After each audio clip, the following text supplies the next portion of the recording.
Welcome everyone to my YouTube channel Economics Knowledge. In this channel we will understand the basic concepts of economics, and our today's topic is microeconomics and macroeconomics.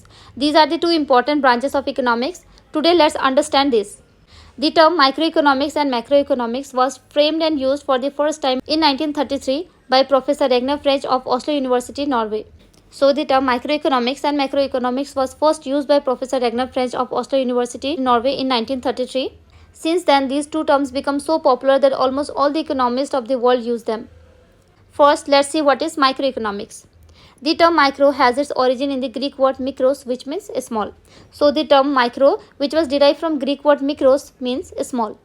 Microeconomics studies economic relationship or economic problems at the level of an individual.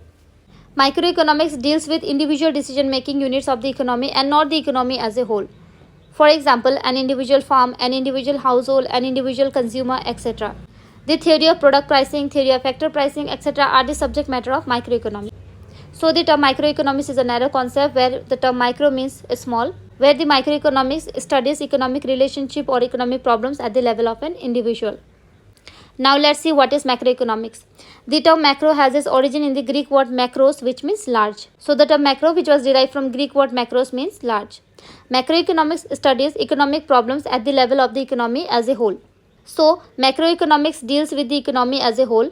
It explains how aggregates of the whole economy like national income, employment level, general price level, rate of economic growth, etc. are determined.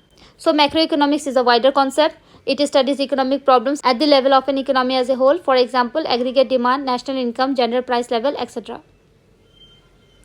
Now let's see their differences.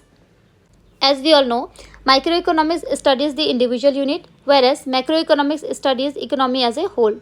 Microeconomics includes the study of demand theory, production theory, factor pricing, etc., whereas macroeconomics deals with aggregates such as national income, total employment, general price level, etc. Microeconomics is also known as price theory, whereas macroeconomics is also known as income and employment theory.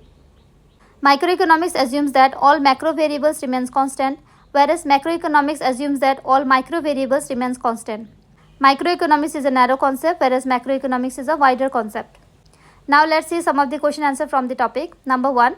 The other name of the price theory is microeconomics. Number 2. The word micro is derived from Greek word mikros, which means small. The word macro is derived from Greek word macros, which means large. Number 4.